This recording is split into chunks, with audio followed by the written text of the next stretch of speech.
Wesh les boys, c'est Mango. Aujourd'hui on se retrouve pour une vidéo. Aujourd'hui on se trouve sur le peut-être chapitre de l'année. Je pense le meilleur chapitre de l'histoire de One Piece. Voilà, je pèse mes mots, donc voilà. Parce que je me suis fait spoil, et ça c'est une dinguerie. On se fait même spoil, même quand t'es à jour, tu te fais spoil, les gars. Donc c'est une singerie. Je vais pas m'attarder plus longtemps sur ça. Donc avant que la vidéo commence, n'hésitez pas à vous abonner, à partager la vidéo, etc. Et à mettre un like. Sur ce, on commence la vidéo. Bon les gars, on commence directement par une jolie illustration de One Piece, honnêtement. J'aime bien, tu vois. Mais bon, ça c'est pas le sujet. On va directement passer à la suite. Ah voilà, on commence directement là où on s'est arrêté avec Loki. C'est bien, elle baffe ici, mais mon vieux n'est pas là. Il est parti en expédition. Vous êtes des humains, vous. C'est la première fois que je vois bouger. Ah, il est mignon. Attendez, t'as bien dit mon vieux là? T'es le gamin de Giral, toi? Rox, le pirate légendaire, en visite à Elbaf. Chapitre 1155, l'équipage des Rox. Même s'il n'est pas là, on devrait pouvoir le contacter, non? C'est quoi ton nom? Loki. Très bien, Loki, tu vas nous rendre un petit service. Tu vas gentiment rentrer chez toi et demander à quelqu'un de contacter Harald pour nous, d'accord? Tu vas leur dire que tu t'es fait un gros bobo et qu'ils doivent absolument rentrer à Elbaf. Hein, pourquoi je devrais écouter des nabos comme vous d'abord? Ouh, dis pas ça, les gars, Loki. Je sens qu'il va se faire corriger par Xebec. Oh! Attends, frérot, utilise son sabre, Xebec. Vous croyez vraiment que mon père rentrerait juste parce que je me suis fait mal? Vous allez me donner des ordres alors que vous avez l'air si faible? L'extrême de Rox était semblable à celle d'un marteau géant et d'un coup de canon. Il était connu pour tout balayer autour de lui. Ah mais ok, en gros, Rox, c'est un sabreur, ok. Donc voilà. Parce qu'en fait, il y a beaucoup de gens qui ont dit qu'en quoi il avait le Opeopunomi, donc le fruit de l'eau, parce qu'il avait fait ça avec ses doigts. Tu vois, parce que voilà, bon, même si c'est faux, là ça s'est confirmé, il a bien un sabre. Aïe, wesh. Rox, calme-toi, c'est un gosse. C'est un gosse de géant, mais c'est quand même un gosse. Boah, oh non, regardez, le qui a un gros bobo maintenant. Voici comment ce cinglé croisa la route de Harald. Wesh, c'est un baiser, ma gueule. En plus, il se marre. Après, je pense vraiment, il doit être très cruel, les gars. Tout a commencé à l'heure d'une rêverie particulière. 5 rois ont été enlevés. C'est un kidnapping. Le ravisseur est un grand homme habillé en noir. Oh, Imou! La vie des rois ne vaut rien. Mou ne craint aucune menace. Wesh! Mais qu'on a la tête de Imou! J'imagine par contre que la panique sur la Terre Sainte, ce fut la première fois dans l'histoire qu'un tel incident s'est produit. Quelqu'un avait réussi à entrer dans la chambre, le riz. Mec, on a la tête de Imou. Putain, oh, elle est grave bonne. Frère, on dirait vraiment Nami, franchement. Et on voit qu'elle a un œil différent de l'autre. Elle est bon, je sais plus c'est quoi. Elle a 2 yeux qui n'ont pas la même couleur. Mais attends, Rox, il est rentré dans l'autre chambre fleurie, les gars, c'est une singerie. On raconte que cet homme admirait David Jones. Il n'ira pas plus loin car il connaissait ses limites. Cependant, il a dit une chose. Attends, c'est qui David Jones? Déjà, j'ai oublié son nom. Bon, je vais faire des recherches pour savoir c'est qui. Je reviendrai ici même. Attends, pourquoi est-ce que Imou, elle a repris sa forme basique? Évidemment, cette affaire ne s'est pas abruitée. Cependant, ce jour-là, il y avait un autre intrus sur la Terre jointe, sur la Terre Sainte. Regarde, il est gigantesque pour un géant. Je veux en faire mon esclave. Oh putain, vraiment des gros bâtards. Mais non, on devrait le tuer et l'empailler. Protéger les dragons célestes. Oh, les bâtards. Au feu, j'ai bien compris que les négociations avaient échoué. Vous allez être rentrés par effraction, mais pas besoin d'en faire toute une histoire. Ne laissez pas le kidnappeur s'échapper. Ah, mais il est rentré par effraction. Ah bah oui, mais lui aussi. Mais lui aussi, il est con, Harald. Ah, mais je suis pour rien, moi. L'admiral s'est fait avoir. L'assassin se dirige vers le château. Faites attention. Oh, il y a Harald qui va rencontrer Rox. Ils en font du bruit, ceux-là. Je veux le géant. Eh, fermez vos gueules, là, les dragons célestes. Il veut me faire porter le chapeau. C'est lui qu'il faut attraper. Un géant sur la Terre Sainte. Il s'est paumé ou quoi? Ah, mais j'ai compris. En gros, Rox, il est entré par effraction. Et du coup, ils ont pensé que c'était Harald qui est entré par effraction. Ok, en fait, c'est une erreur. Attends, est-ce qu'ils vont se battre? Oh, wesh. Ouah, c'est quoi ton nom, géant? Ouah, Harald. Mais qu'il y a un affrontement. Oh, dinguerie. Là, vraiment, on voit vraiment Xebec contre lui. Vraiment, la taille, elle est énorme. Genre, l'épée du géant, il est plus grande que Xebec lui-même. Moi, c'est Rox. Vise la ville la prochaine fois. Tu te fais choper, tu donneras un esclave toi aussi. Quoi? Comment ça? Le choc de ces deux-là. Le choc. Ah, mais il y avait une double page, putain. Ah, mais voilà. Le choc entre ces deux-là, entre ces deux hommes qui ne se connaissaient pas, a tout balayé sur le royaume de 5 kilomètres. Sur un rayon de 5 km. Moi, c'est Rox. Ok, ça, c'est déjà lu. N'y pense même pas. Ouais. Attends, mais je me dis peut-être que Harald et Rox, peut-être ils sont devenus potes, en fait. Ils sont peut-être pas ennemis, hein. C'est par où elle baffe. Le nouveau monde, c'est de l'autre côté. Boara, retrouvons-nous si tu t'en sors, Harald. Dis pas de conneries, je suis pas un criminel, moi. Hein, tu vas vraiment sauter, là? Il y a longtemps, Rox s'en est pris à un amiral de la marine. Attends, je veux savoir. Oh, il y a la prime de Rox. Je veux savoir que Rox, comment il a tué et quelle est sa prime maintenant. Dans les tentatives de réanimation, il perdit la vie. Et depuis le jour où il a commis son terrible crime, le nom de cet infâme individu se répandit comme une traînée de poudre. Cette nouvelle bouleversa le monde entier. Plus tard, le bateau qui transportait une quantité abondante de tribus célestes fut attaqué par surprise. Puis il prit de nouveau la fuite après avoir détruit la porte de la justice. Après s'être emparé du bateau et de l'argent à bord, Rox se lança dans la piraterie.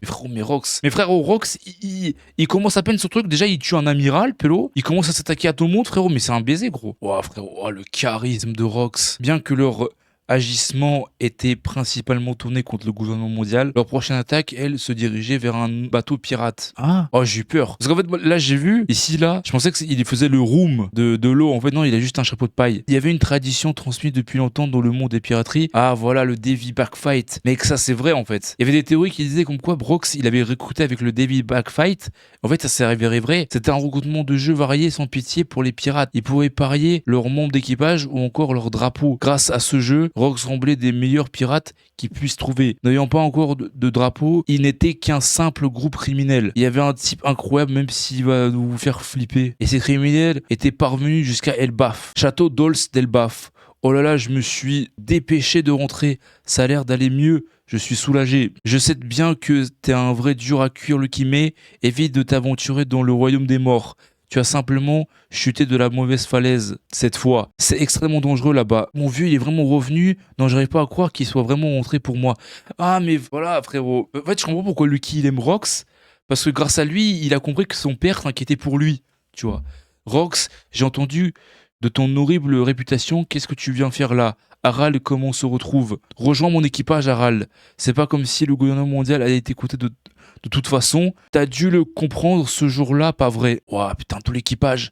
Alors, je reconnais pas tout le monde. Je reconnais, il y a Stussy, il y a Barbe Blanche, il y a Shiki le Lion d'Or, mais le reste, je connais pas, les gars. Imbécile, à cause de ta réputation de malfrat, j'ai perdu toute ma crédibilité en t'aidant. Alors quoi, tu vas laisser le gouvernement mondial te contrôler? C'est pas ce que j'ai dit, j'expose juste toutes les possibilités. Tout le monde devrait être égal. Arrête tes conneries, Harald. Elbaf est le pays avec les guerriers les plus puissants. Si un truc vous dérange, vous l'écrasez. Oh, vraiment, il a vraiment une mentalité de tuer ou se faire tuer. J'aime bien, les gars, franchement. C'est de l'histoire ancienne, ça. Elbaf a changé. La nature des gens ne change jamais. C'est du sang de guerrier qui coule en vous. Et tu veux pas venir profiter de la bouffe? Et vous aussi, si vous continuez de suivre un type pareil, vous courez à votre perte. Suivre?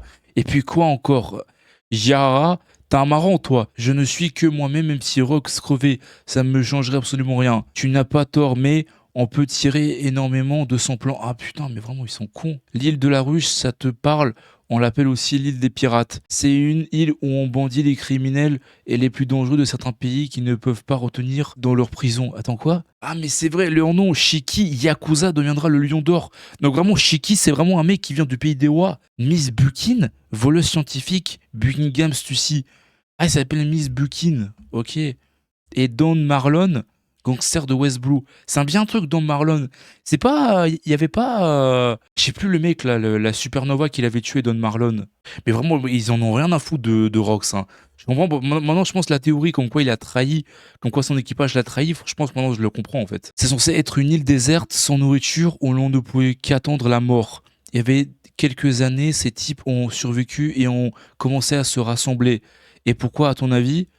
Parce qu'il y avait un véritable trésor sur l'île, une organisation dans l'ombre. On a entendu parler et on a prêté main forte aux criminels qui s'en sont mis plein les poches. Ça a rendu le gouvernement fou de rage. C'est qui ça? Edward Nugget, oui, pirate de Barbe Blanche. Oshoku, le pirate gourou deviendra l'amiral de la... Ah mais ok, j'ai peur. Moi je pensais qu'il devenir amiral de la marine, les gars, wesh. Et Gonzui, le pirate contrebandier. Ça, vraiment, je les connais pas, les gars. L'île est peuplée d'effroyables criminels. Ils perdraient gros à s'en approcher. C'est là qu'on intervient en nous proposant un marché au gouvernement. Si on récupère cette île, pour vous, combien vous nous en donnez? Puis, une fois qu'on aura l'argent, on détruira cette île des pirates et on partagera le trésor. Mais pas question de rendre l'île et les criminels du gouvernement. La ruche sera sous notre contrôle avec tous ces lascars et on fera un véritable paradis pour pirates. Imagine déjà la tronche que tireront le gouvernement, imagine déjà la tronche que tireront la marine et le gouvernement boira. Cet événement marquera le prologue de ma vie, et cette île en sera le point de départ. J'anéantirai les forces de la marine et je ferai tomber la Terre Sainte, et pour finir, je donnerai le roi du monde. Ton ennemi est bien trop grand, on parle du monde quand même. Tu pourras dire ce que tu veux, quelqu'un finira forcément par le faire. Le pouvoir éternel n'existe pas dans ce monde. Rejoins-moi, Harald, ensemble, rien ne pourra nous arrêter. En plus, il y a Loki qui écoute. Arrête ça, tu sais très bien que je suis le roi de ce pays. M'en fous. Le monde, prenons le monde ensemble. Plus tard, Loki réalisera qu'il avait été sauvé. Ah, mais c'est pour ça, vraiment, j'avais raison. C'est pour ça qu'il kiffe Zebek, en fait. 4 ans plus tard, après avoir demandé maintes et maintes fois à Harald de le rejoindre en vain, l'équipage d'Erox mit son plan à exécution. Ceux qui avaient approuvé ses idées font partie de ceux, on y va les affreux, qui chambouleront le monde. Le départ des légendes. Rox. Putain, waouh. Je pense que ça va être ma miniature pour cette vidéo parce qu'elle est vraiment incroyable. Le seul bémol que je trouve, les gars, c'est qu'il y avait pas de combat en fait. Enfin, il y avait un combat juste contre Harald et Xebec, mais c'était pas un combat genre sérieux. C'était vraiment juste un combat genre juste pour tester la force, tu vois. Mais à part ça, les gars, vraiment le chapitre il est incroyable. Il est encore mieux que celui qu'on a eu la semaine dernière. Donc voilà, les gars, c'est la fin de la vidéo. Donc vraiment le chapitre était incroyable et tout. Bref. Donc voilà, n'hésitez pas à le noter dans les commentaires. Sur ce, je vous dis à la prochaine. Peace. Ciao les gars.